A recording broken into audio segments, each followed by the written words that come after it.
Luis Ortiz knocks out Tony Thompson in the 6th round.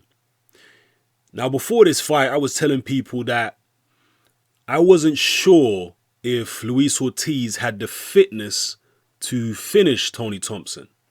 I wasn't doubting the fact that he had the power. No, I always thought he had the power to stop Thompson. I wasn't doubting that he had the offensive ability. I always felt he had the offensive ability to stop Thompson. But Thompson, being the wily, experienced, awkward veteran that he is, I expected that Ortiz would really have to press the issue to get Thompson out of there. Like, if he dropped him, he'd have to press the issue. And given the fact that Ortiz is no spring chicken himself, and like I say, Thompson's very awkward and difficult to finish off, I personally felt like this fight would probably go the distance. That's what I was saying to people before the fight. I was saying, you know what? I don't know if Ortiz has got the stamina to push for a KO. I know he's got the power and the skills, but I'm not sure about his stamina at his age.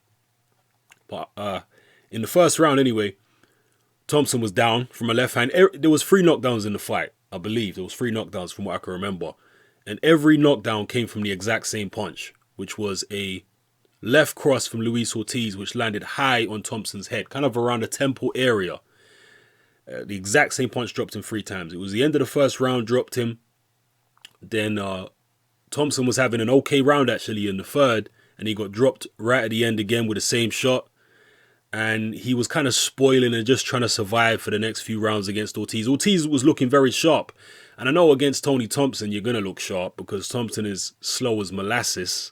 I don't think there's a heavyweight out there in the top 30 that's slower than Tony Thompson at the moment.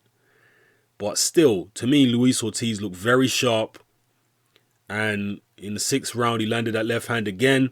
And this time, see, the other times when Thompson went down, he didn't seem hurt. He got up and he seemed okay. His eyes were okay. It's just like, because he's so old and he's so slow, the shock of the punch would drop him. But he seemed to be completely clear-headed when he got up the first 2 times. And in fact, he seemed clear-headed the 3rd time when he went down. But the 3rd time he went down in the 6th, he seemed to hurt his leg. And we know that Tony Thompson has got some long-term issue with his leg. So he went down and he didn't really seem to have any desire to get back up the 3rd time. Because as I say, the 2 rounds previous, he'd realized that Luis Ortiz was just far too sharp and far too strong for him. And he was just in there to survive at the end of the day. So Luis Ortiz kind of did him a favor by dropping him in the 6th and allowing him a nice comfortable way out rather than to get back up and continue taking more of a beating. So I was impressed with Luis Ortiz, that he was able to break through Thompson's awkward, spoiling tactics. Because that's what I was thinking, that Thompson was just going to spoil him for 12 rounds and make it very difficult and maybe come on late in the fight. Because, you know, I've had this niggling doubt in my mind about Luis Ortiz's stamina. And to be fair, Ortiz didn't really press Thompson that much. Even after he dropped him the 1st time and the 2nd time, he didn't really come out flying trying to take him out. He was just setting up the same shot again. And that's what he did. If it was a younger fighter like a Joshua maybe or a Joseph Parker, once they dropped Thompson, they probably would have absolutely gone for him. But Ortiz took his time and looked for that same shot again. Just slow and steady. Thompson did land a few shots here and there. Let's not get it confused. He did land a few shots. Nothing terrible. I think HBO were kind of overplaying the success that Thompson was having, to be honest. They were making out as though Ortiz was really easy to hit, especially Max Kellerman.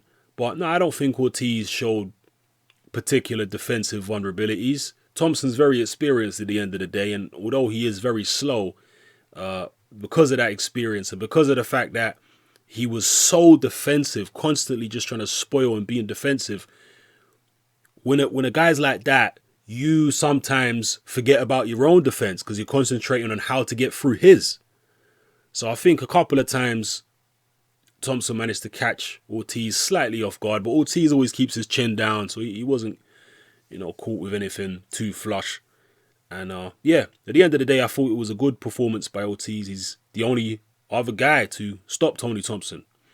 Vladimir Klitschko stopped him but nobody up until now. So it's going to be interesting seeing Luis Ortiz fight Alexander Ustinov. That should be a sterner test. Ustinov is younger than Tony Thompson, seems to have more ambition. Most people would probably say that Ustinov is not as good as Thompson in terms of his abilities, his boxing skills and whatnot, but he's a bigger man, stronger man, younger man, and as I say, he'll probably come with more ambition. So it'll be interesting to see that fight now. And I'm not sure who Luis Ortiz will be the mandatory challenger for, because Ortiz has the interim WBA title. Now, if he goes on to beat Ustinov, as most people expect him to, is he then going to be mandated to fight Tyson Fury? Or will he be mandated to fight Lucas Brown, or the winner of Lucas Brown against Fraser Kendo? That's what I'm wondering. I can't see any of the other champions given, the winner of Joshua against Charles Martin, or Deontay Wilder and Alexander Povetkin. I can't see the winner of either of those fights giving him a voluntary defense. I think this guy is going to have to go the mandatory route. That's the only way he's going to get a title shot in all likelihood. So we'll see how it goes. Drop your comments in the comment section below. A lot of you predicted that Ortiz would knock Thompson out, so shout out to everyone who predicted it was going to be a knockout. I thought Thompson would just spoil and survive and take advantage of Ortiz's my perception that Ortiz maybe had a stamina issue. So, but he didn't, and you guys were right. He did manage to take him out in the mid-rounds. Most people were picking mid-rounds, so yeah, kudos for that. So let me know how you feel about the fight, and where do you see Ortiz going forward? Who would you like to see him fight next? How good do you think he is? I still want to see him go 12 rounds, though. Don't get confused. I was impressed that he managed to pin Thompson down and take him out like that, but I still want to see him go 12 rounds and see if he's got it in the tank, because he's no spring chicken. But anyway, let me stop waffling. It's your boy Hatman. I'm out.